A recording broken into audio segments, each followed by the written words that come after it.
What an interesting episode we had today, guys. This episode is the definition of misunderstandings and setup to a T. And I'm here for it, baby, as we jump straight in to Rose's arc. That's right, guys. This whole arc going to be dedicated to Rose and the Oriana Kingdom, and it's going to be great. Will we see a certain perv, if you will, from our first season again? Oh yeah, baby. It's going to be a really fun arc, and I'm here for it. I'm looking forward to it. So let's just get straight into it and hop into the Eminence in Shadow, Season 2, Episode 9 today, as we see the Oriana Kingdom is not in a good state. So our episode begins today on the outskirts of the Oriana Kingdom in a small little town, as we see a familiar face from earlier in our season, actually, as we hear, "Sorry, this is all I have. The soldiers took away all my coffee and other expensive things. They claimed they needed it for the war effort. Have you seen the main street? Our beautiful city streets have been reduced to piles of rubble. You were unlucky to get caught up in all this, Sid. Me as well, seeing as how I only just opened an inn here." And it's time to find out what our boy Sid's been up to over the past episode. Basically nothing. As we hear, "After leaving the Midgar Kingdom alone, I just wandered wherever my fancy took me. It gave me an opportunity to take another look at myself. I did start this trip as a journey of self-discovery, after all.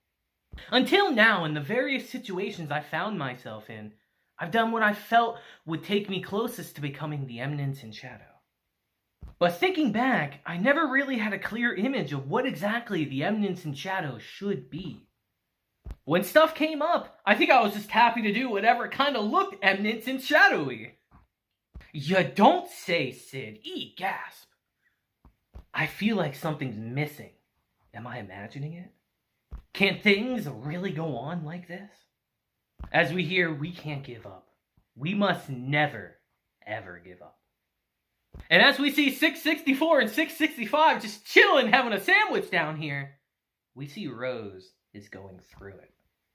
And as we transition to that fateful day, the day that Rose killed her father, the best video on my channel, by the way, most viewed, we see that Rose is haunted by the idea that her father will never forgive her for doing it.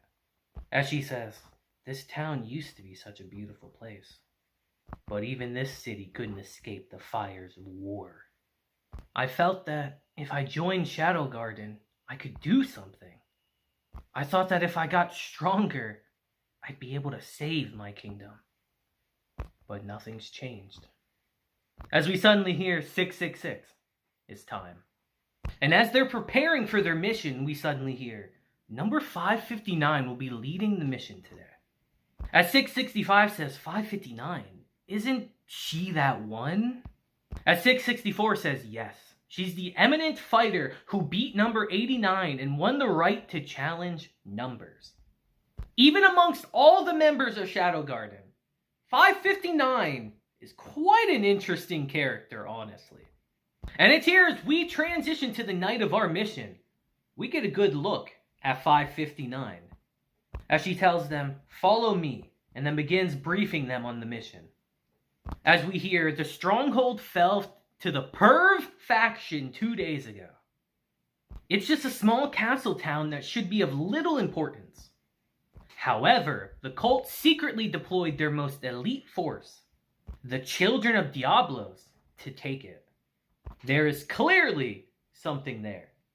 Our mission is to find out what the cult is after, as Rose sees the corpse of all the Oriana soldiers lying everywhere.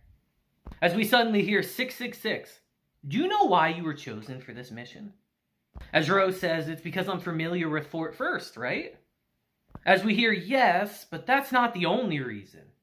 I requested you personally, Rose Oriana. You received your powers directly from Lord Shadow himself." As we learn that is a big deal in Shadow Garden, as we see from 664 and 665 that they got their powers from the Seven Shadows, as did basically every other member of Shadow Garden. As they say, the only ones in the whole organization who got power straight from Lord Shadow are the 7 Shadows. As we suddenly hear, "and me," as 559 says, "I too was granted power by Lord Shadow." As she says, aside from the 7 Shadows, you and me, Rose, are the only exceptions. As she tells her, "But you're weak. I am Lord Shadow's loyal servant, and I will eliminate any who are not worthy of his greatness." You could say there's a little bit of a rivalry going on here, even if it's one-sided. But we don't have time for petty squabbles here, as we suddenly see the cult's on the move, and they're heading towards ruins here. As we hear, they say the ruins are a memorial to warriors who fought against the demon Diablos. But now it's mainly used as an outdoor music hall. And it's here as we transition to the ruins, we make a shocking discovery as we hear Kodo the Gale. He's one of the cult's leaders. And his entire entourage are first children. As we hear, preparations are complete.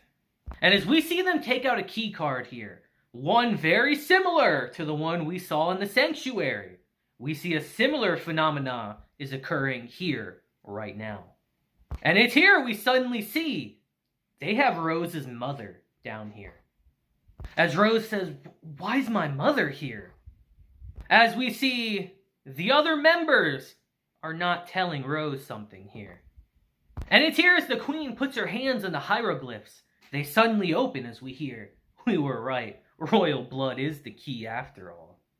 As we hear, "This is the ring of legend protected by the hero Freya." And the second this ring is exposed, 559's ready to go to war. As she says, "That ring is the key. We will eradicate them and retrieve it." As she says, "You don't need to know what's going on. But what you do need to know is that it's crucial we get that ring." Rose tries to stop her, saying, "My mother's down there, don't attack." As she pays Rose no regard and lunges straight for her mother. As we see in this instance, Rose jumps in the way and stops her. As she says, "Why do you have to kill my mother?" As her mother says, "Rose, is that you?" As Rose asks again, "Why would you attack my mother?" She tells her, "You don't need to know that." Rose has kinda done it now. As we suddenly hear, "You people are from Shadow Garden, aren't you? I'm impressed you spied out our location, but you start your attack with a falling out amongst friends? And as an added bonus, you even brought us the missing Princess Rose." As Rose's mother says, "Rose, I'm so scared. I'm terrified." As 559 looks at them, disgusted. You'll know why soon enough. As she actually punches Rose in the face here and says, "I knew you weren't worthy to serve our Lord and Master. So now you'll both die by my hand." And as we transition to our next scene here, how they kind of decide to handle this scene's kind of weird. They rush through it. So I'll try to explain it as much as I can for you guys. As we hear, the team we sent to investigate Fort First has engaged in battle.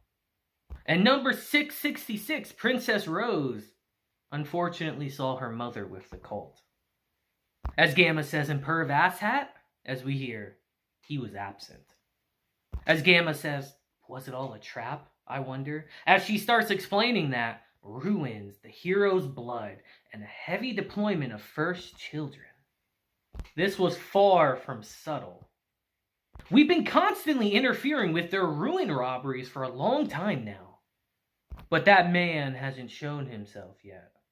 This knight beyond men, Mordred, the 9th seat of rounds. As Noosh says, it's no wonder he's been able to control the Oriana kingdom from the shadows for so long. That's right, guys. Perv Asshat is just a figurehead character. He is insignificant. As we see that they captured Rose from the previous scene and brought her back to the kingdom as a prisoner, while using her mother as a hostage. And because of this development, the citizens in the Oriana kingdom are very uneasy. As we hear, this will be a good time to send in a large number of reinforcements. As Gamma says, have Lambda speed up the organization of troops. And as for Princess Rose, we'll let the cult have her. This will increase the chance that Perv Asshat and his puppet master, Mordred, will make their move. As we see that there's actually a lot going on here that they really just rushed all the way through. And it's here as we transition to our clueless MC. Sid is so dumb, bro. We hear, apparently the Oriana Kingdom has no one available to inherit the throne. And there's conflict between the newly formed pro-Perv faction and the anti-Perv old regime faction. To Perv or not to Perv? That is the question for today, guys. As Sid says, surely there's somewhere in all that where an Eminence and Shadow can step in and look really cool. As Sid says, they haven't crowned a ruler just yet. Maybe I should help with that. As Sid says, the Oriana Kingdom's rocked by factional disputes after the death of its king.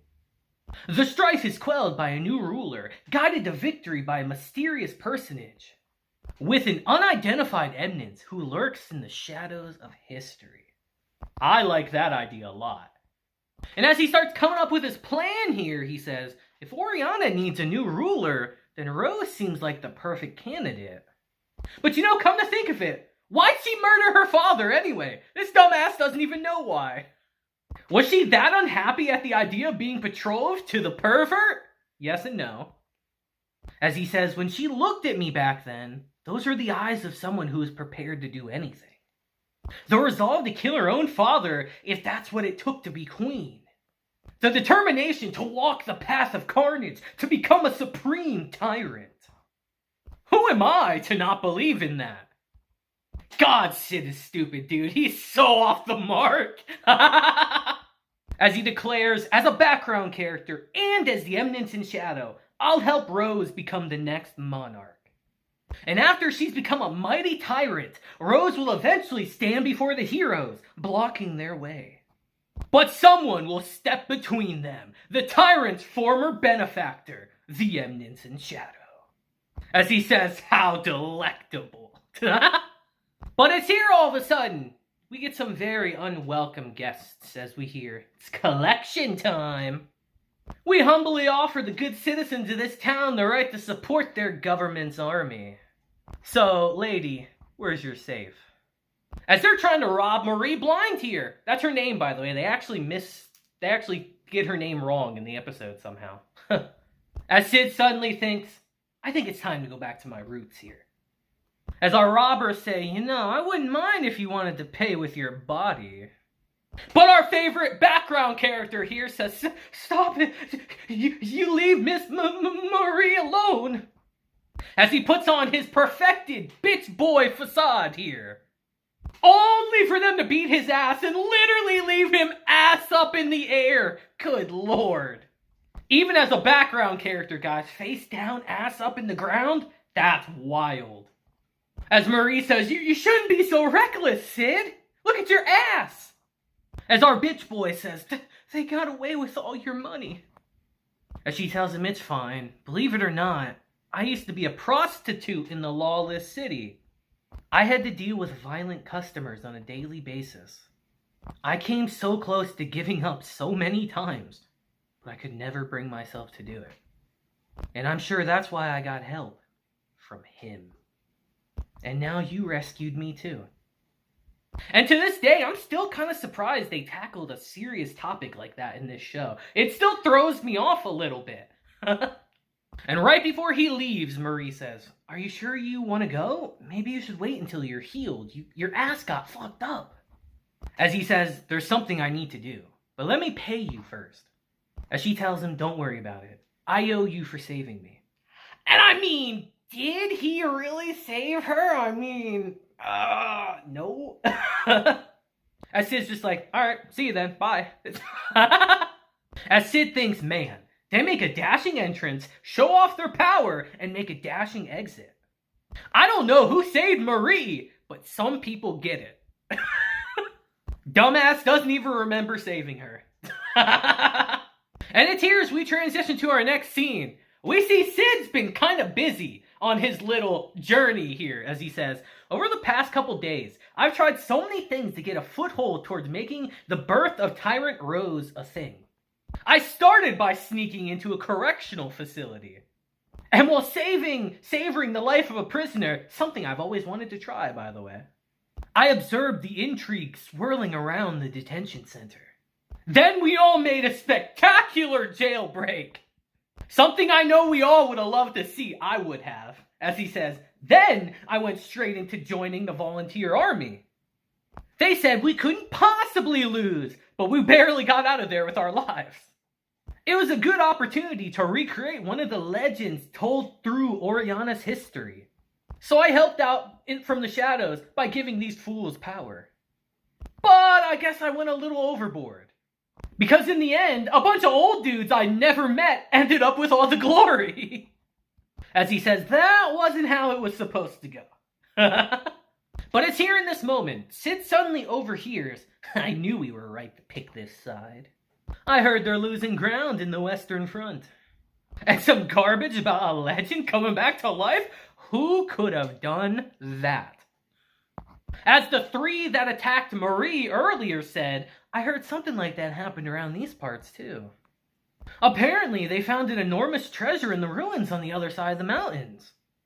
As Sid says, treasure, huh? And these morons say, don't even think about it. Ignorance is bliss. As we see Sid snuck in there, murdered the other two, and this guy don't even realize it yet, as he's saying, if we're gonna get out of this alive, it's about time we get going while the getting's good. While we're on our way out, what do you say we pick up a few women as souvenirs? Like that woman at the inn, for instance. As this moron just now realizes his friend is dead, as he says, who the hell are you? As we get a real good look into Sid's mentality here, as he says, well, when you want something, you take it, even if you have to kill for it. Don't you just love the rules of the lawless city that we're not in right now, by the way?